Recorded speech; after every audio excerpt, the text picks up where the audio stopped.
Sound and mic check. Halo semuanya, kembali lagi di Talk with Seeds. Bersama aku, Bunga. Di episode kali ini kita mengambil tema House Life After Graduate. Tentunya aku senang banget nih guys, karena kali ini kita kedatangan dua tamu spesial, yaitu dari alumni Prodi Pendidikan Bahasa Inggris. Halo Kak. Halo. Oke, jujur aku antusias banget untuk mendengar cerita dari kakak narasumber tentunya. Sebelumnya aku mau mengucapkan terima kasih banyak untuk kedua narasumber pada hari ini karena telah meluangkan waktunya untuk hadir di acara Talk Seeds kita pada episode kali ini. Mungkin tanpa berlama-lama lagi, kita langsung aja mulai masuk ke acara intinya. Oke, sebelumnya aku mau menanyakan nih, gimana kabar dari kakak-kakak berdua nih Kak? Ya, mungkin dari Kak. Baik duluan ya. Alhamdulillah baik. Alhamdulillah. Kalau Kak? Alhamdulillah all good. Oke, good. Everything is good. Oke. Nah, kalau kayaknya kurang abdul kalau kita nggak kenalan ya Kak. Kalau kata pepatah tuh, kenal maka tak sayang. Mungkin boleh dengan kita perkenalan dulu. Mungkin dari Kak yang di sebelah kiri saya, boleh dong Kak memperkenalkan diri. Dan kalau boleh tahu Kakak tuh lulus dari program pendidikan bahasa Inggris ini pada tahun berapa? Sekarang Kakak bekerja di mana dan sebagai apa Kak kalau boleh tahu? Oke, perkenalkan saya Ivana Zakia. Saya lulus di Unila itu 2019. Sekarang saya sebagai teacher dan juga founder dari With Investors. Wah, keren banget ya kan lulusan Prodi Pendidikan Bahasa Inggris ini. Oke, kalau boleh tahu nih untuk narasumber satunya, Kakak lulusan tahun berapa nih Kak? Dan bekerja di mana dan sebagai apa? Oke, thank you. Aku baru banget lulus. Aku Sandrina, sebenarnya biasa dipanggil San sebenarnya. San. Dan baru banget lulus Mei kemarin 2025 dan sekarang tutor dan juga staff people and product di Justgate Indonesia. Ternyata lulusan Prodi Pendidikan Bahasa Inggris ini keren-keren banget ya kan. Oke, aku mau nanya nih, gimana perasaan Kakak setelah sudah lumayan lama kayaknya nggak menginjakkan kaki di gedung Fakultas Bahasa khususnya Prodi Pendidikan Bahasa Inggris ini sendiri. Gimana sih perasaan Kakak waktu pertama kali menginjakkan kaki lagi di sini Kak? Tentunya senang ya, karena banyak banget perubahan yang positif dari fasilitasnya, terus juga orang-orangnya banyak orang-orang baru yang lebih cerah dari senyumannya gitu. Ya happy, excited juga untuk ketemu dosen-dosen lagi. Udah lama banget soalnya. Mungkin kalau Sandri baru ya. Benar. Baru banget kebetulan. Berarti asing banget berarti. Betul, sebenarnya kalau dari dosen sendiri ngelihat dari akhir sendiri ya, walaupun aku kayak baru lulus 2025 bulan kemarin sebenarnya, cuman ada beberapa yang perubahan waktu aku skripsi yang kayak misalnya ada gym centernya di FGM itu jadi kayak terus itu gym iya beneran ada aku segitu karena saya kayak oke, keren juga gitu. Oke, mungkin kita lanjut ke pertanyaan selanjutnya ya Kak. Ini aku mau bertanya seputar dunia kerja dan juga ilmu yang udah didapatkan di prodi ini.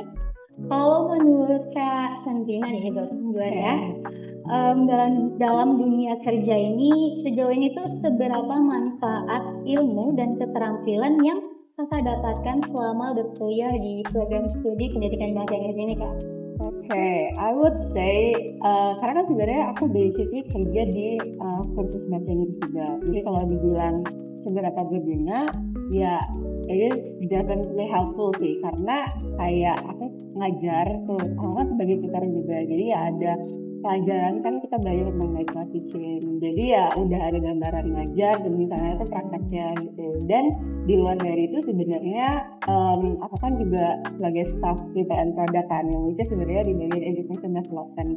Aku belajar banyak banget dari program bahasa Inggris sendiri karena aku tahu gimana caranya dari syllabus dan produk yang lainnya gitu. Jadi ya gitu ya. Berarti bermanfaat ya ilmu yang didapatkan. Iya, betul. Nah, kalau menurut Kak Ivana nih Kak, seberapa bermanfaat ilmu yang didapatkan di prodi ini Kak? Karena aku juga memang terjun langsung ke dunia pendidikan bahasa Inggris di kerjaan, jadi memang hampir semuanya itu kepake. Dan mungkin tambahannya waktu aku kuliah di Unila pendidikan bahasa Inggris itu aku dapat kesempatan untuk exchange ke Philippines gitu lewat Sea Teacher.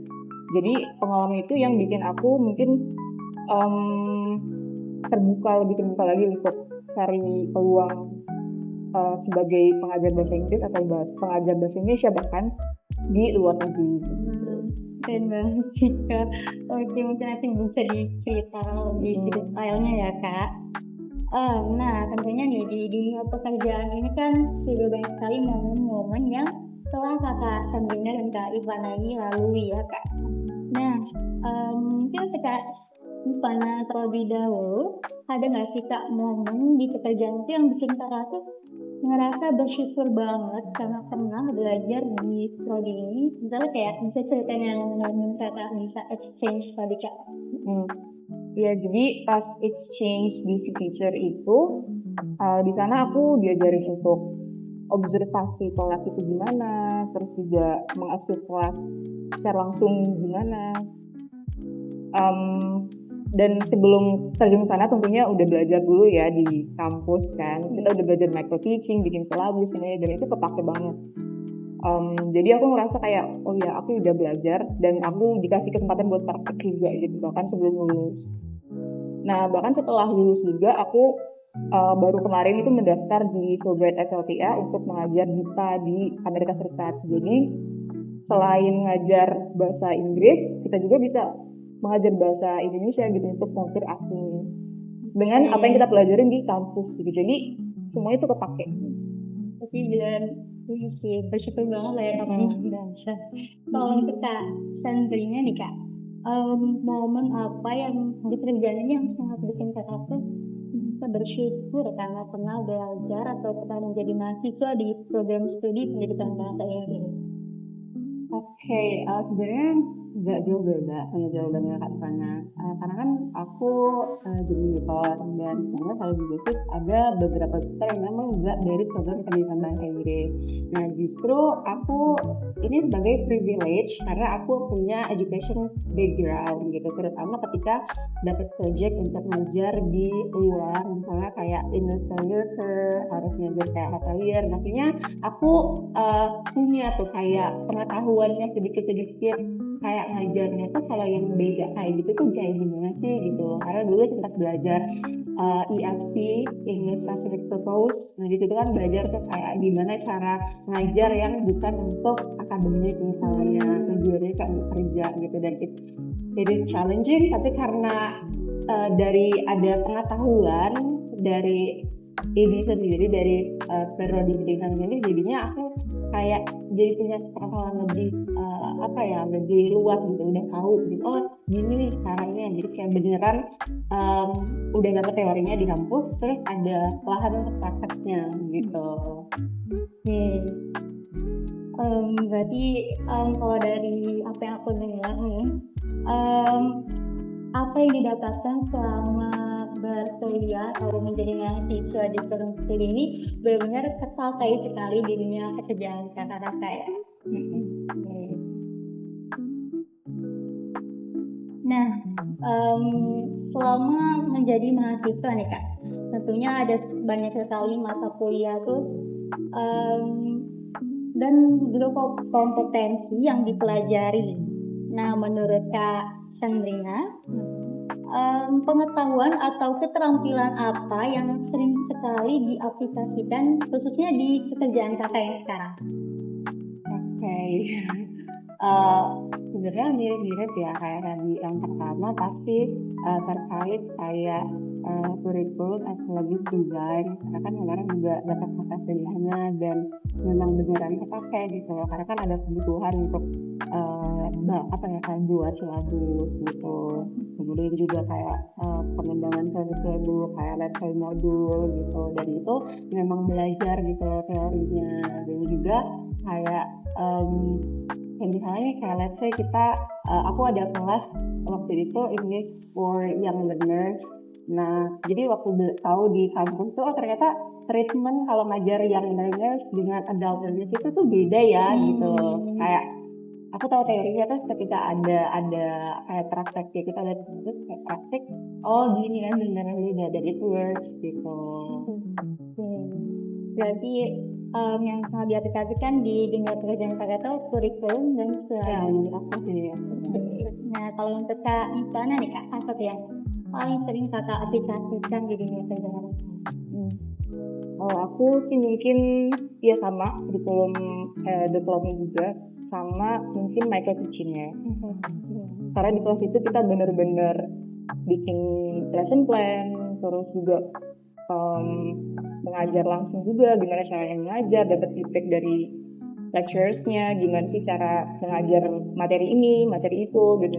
Dan itu kepake banget di kehidupan kerja. Karena saat aku micro teaching dengan waktu itu dengan Menflow, itu memang ya bener-bener dan belajar juga dari teman-teman yang lain, dan itu aku apply banget di kelas aku juga. Kalau berarti pesan untuk teman-teman khususnya mahasiswa program studi pendidikan bahasa Inggris, jangan pernah skip kelas micro teaching yaitu karena sangat bermanfaat tentunya di dunia pekerjaan, khususnya karena kita adalah dirancang sebagai calon pembina. Ya, bahkan pas waktu kita daftar kerja, melamar pekerjaan sebagai guru, itu kan pasti ada micro teaching-nya. Iya, betul. Ya, jadi benar sangat bermanfaat banget. Bahkan belum masuk ke dunia kerja juga kita udah langsung kepake gitu micro teaching. Nah, tapi aku nih heran nih Kak, karena di luar sana itu banyak yang masih beranggapan bahwa prospek dari lulusan program studi pendidikan bahasa Inggris itu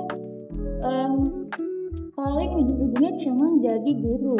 Nah, kalau menurut Kak Ivana ya, ada nggak sih bukti nyata bahwa kalau lulusan dari program studi pendidikan bahasa Inggris itu tuh nggak cuma jadi guru, dan kita tuh mengambil program studi itu bukanlah keputusan yang sia-sia? Sebenarnya bukan cuman ya, bukan cuman jadi guru. Sebenarnya kan ada dua tipe orang masuk ke PD. Yang pertama emang pengen jadi guru. Kayak aku karena masuk sini emang pengen jadi guru. Jadi sudah jelas gitu ya, nggak ada keraguan dalam diri sendiri. Mungkin yang satunya orang-orang yang pengen kuliah tapi bingung nih kuliah apa. Akhirnya aku tertarik bahasa Inggris, sudah masuk bahasa Inggris. Cuman abis itu nggak tahu nih mau jadi guru atau yang lain gitu kan. Mungkin yang itu yang mungkin agak bingung ya mau ngapain setelahnya. Tapi tentunya kalau misalnya bisa bahasa Inggris itu lowongan pekerjaan terbuka luas banget. Kamu menguasai dunia deh kalau bisa bahasa Inggris. Karena bisa jadi translator. Kalau misalnya memang jiwanya bukan mengajar ya, bisa jadi translator atau bisa juga jadi kurikulum developer. Ya tadi produk bikin buku, menulis. Sekarang juga lagi zamannya sosial media, content creator. Kamu bisa kerja sama perusahaan luar kalau misalnya kamu bisa nulis bahasa Inggris yang bagus gitu. And I'm sure there are other options pastinya kalau misalnya bisa bahasa Inggris. Kayak misalnya aku menulis. Sekarang juga lagi zamannya sosial media, content creator. Kamu bisa kerja sama perusahaan luar kalau misalnya kamu bisa nulis bahasa Inggris yang bagus gitu. And I'm sure there are other options pastinya kalau misalnya bisa bahasa Inggris. Kayak misalnya mau kuliah ke luar negeri nih. Sebenarnya kalau kamu bisa bahasa Inggris, itu kan udah kayak wah easy banget, kayak kita tuh cheat sebenarnya, cheating anak bahasa Inggris. Karena untuk jurusan lain pengen keluar negeri mikirin bahasa Inggris dulu kan. Kalau kita mah tinggal daftar. Jadi ya bisa. Jadi sebenarnya optionnya malah lebih banyak untuk anak bahasa Inggris. Kalau kita selanjutnya nih, ada nggak bukti nyata bahwa berkuliah di prodi ini itu bukanlah keputusan yang sia-sia? Aku setuju sebenarnya menurut Kak Ivana tadi, karena aku sebenarnya menyaksikan teman-teman sendiri itu ya setengahnya itu memang gak mau jadi guru gitu. Dan memang ya mereka coba kayak let's say perusahaan-perusahaan gitu, dan memang beneran ada lowongan kerjaannya. Misalnya kayak people and development itu kan biasanya dia di bagian HR-nya gitu, dan kalau misalnya nggak jadi guru ya bisa melamar di bagian HR. Terus people and development yang mana ilmunya memang kita pelajarin itu loh di kampus gitu. Dan juga kayak misalnya benar kayak interpreter apapun, mau jadi kayak penulis, bahkan jadi kayak business owner juga bisa sebenarnya. Karena aku ingat di tahun waktu itu aku belajar selama tuh kewirausahaan ada juga. Terus Aku ada juga bagian ini selama kelas marketing. Terus aku join gitu. Gimana tuh perasaan pas ngikut kelas marketing? Itu sebenarnya kayak nggak tahu, sekarang kan selama udah kayak itu tuh bahasa Inggrisnya gitu kan, pengen coba gitu. Terus ya oke juga gitu, seru-seru juga gitu loh, kayak ini bahasa Inggris tapi belajar marketing gitu. Jadi kayak ada added value-nya juga gitu. Menurut kakak itu kelas marketing itu sendiri bisa membantu kita ke dunia pekerjaan gak? Jelas, apalagi kalau misalnya ya itu kalau kita mau joinnya ke perusahaan gitu kan, kayak kan salah satunya ada marketing, kayak kita udah ada setidaknya pengetahuan sedikit gitu, walaupun nggak sebanyak anak ATB, tapi jadinya ada sedikit pengetahuan gitu loh, kayak gimana sih sebenarnya marketing itu gitu. Ya, every company needs marketing. Bahkan sekolah juga butuh marketing. Betul, benar banget.